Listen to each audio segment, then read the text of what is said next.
Hello guys, so welcome to today's video. In this video we'll be covering what exactly to outsource for your SMMA and when you should do it. So I know a lot of people cover like what you should do, but what you should outsource and what kind of work and how to do it, but they don't really tell you when. And there's very, very specific orders that you need to go through in terms of outsourcing. So yeah, without further ado, let's get into it. So in yesterday's video, I covered, exactly how to outsource, where to find the media buyers, the graphic designers, and, how to actually interview for those situations. But today I'm going to be going over exactly when you should actually outsource. So in terms of what you can possibly outsource, number one, well, there's two departments really. So number one department, you could outsource the sales aspect, and number two, you can outsource the service delivery aspect. So in terms of sales, that would be like lead generation, appointment setting, and the actual closing of the sales calls itself. And with the with the service delivery, it would be like media buying, you could outsource, and then graphic and design and video editing. That kind of comes under one umbrella because ideally you want to have a graphic designer that also can edit videos. And finally, when you actually scale to a certain point in your agency, if you have a load of small clients, if you want to go down that route, then you would look to hire someone to kind of manage all of the different media buyers under you.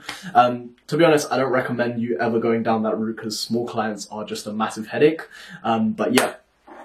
Let's get into it. So what are your options when you first begin? Okay, so for beginner agency owners, I highly recommend just finding a media buyer. You don't need anything else. I get so many people asking me like, how can I outsource outreach? Look, listen, you idiot. The only reason why you want to outsource outreach is because you find it incredibly boring and you don't want to do it because you're not forming personal connections. You're literally sending cookie cutter templates or cold calling businesses to try to get e-commerce meetings. Like, come on, like, be real with me here. So what you need to do is don't have a bit of fun with outreach, like find businesses you genuinely feel passionate and about and you genuinely want to work with. Not gonna lie, outreach is a boring process. However, there are ways to make it fun. So I like to include puns in my emails. I like to just make it hyper personalized. I like DMing their personal Instagram pages. Some people find that a bit weird, but to be honest, like, look, if I send out 100 DMs and only 10 get back to me and respond well, that's perfect. I've made 10 people's day better, So I look at it all in terms of a numbers game. Outreach and any of the sales process, don't ever outsource it until you start making money. So first thing, you would outsource media buying. Second thing, creative, so you get a graphic designer or like a video editor on board, preferably both, one person who can do the same, who can do both. That would be ideal. Bring that on board. I'd say do that once you're at around 3K. That would be just perfect because they would be able to handle work in tandem with your account managers, so your media buyers, to create the best looking ads possible. So that's what I would do in terms of hiring a creative person at around 3K.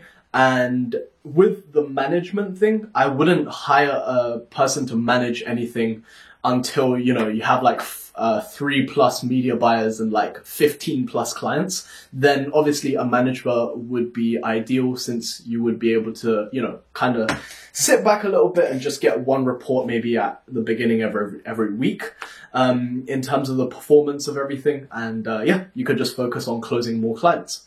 Now, onto the outreach side of things and sales side of things. When should you outsource lead generation, appointment setting, and the actual sales calls itself? So, sales calls, out of the window. Never ever outsource that, simply because, if you're closing for your own agency, you're going to be able to pick out the best deals possible, and you're going to be able to pick out who do you actually genuinely want to work with. Because, let's say you bring on a sales guy, he's going to be thinking about volume and he's going to be thinking about that commission that he's going to be making. Meaning he's going to try to close any deal possible, and he's going to be closing people that aren't suitable for your agency, which is why I don't recommend, outsourcing any sales calls until you're at like the 50 to 100K mark even.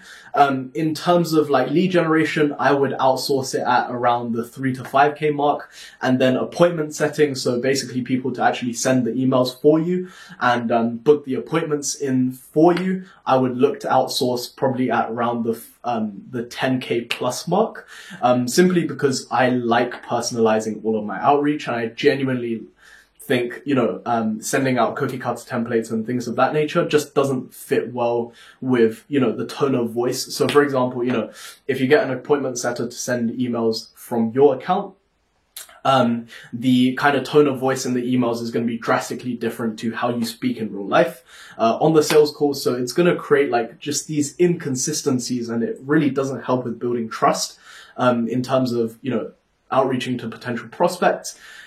So yeah, I hope you guys learned something from this video. Truly hope it helped out in any way in terms of knowing when to outsource stuff. And hopefully you guys can stop bothering me with questions about, people that are just starting out. Should I get a V8? No, you shouldn't, you idiot. Just run your agency by yourself. Do as much as you possibly can. Improve on your own skills. Increase your own value from execution, and then eventually when you are so pro at outreach and sales and, doing all the service delivery as well, you'll be able to confidently pass the torch over to, let's say, an appointment setter or, like lead generation person. Because ultimately, if you bring them on board, you're going to have to train them through your in-house system. And the more efficient your in-house system is, the lower cost per lead you'll have and the lower cost per meeting you'll have, simply because, with appointment setters, they will have to work a lot less hard to generate you that single meeting. So for example, I'm easily booking I booked 4 meetings this week, and this is the first week I've started to take my agency seriously again. And no doubt I'll be booking between 5 to 8 very soon in terms of discovery calls. So yeah, pipeline's very full. Don't know why I just said that, but anyways, hope you enjoyed the video. Give this a thumbs up if you liked it, and a down if you didn't find it helpful at all, which I don't know why you would. But yeah, drop any questions you have about outsourcing in the comments section below. Subscribe to the channel if you haven't already, and I'll see you guys in tomorrow's video. Bye guys.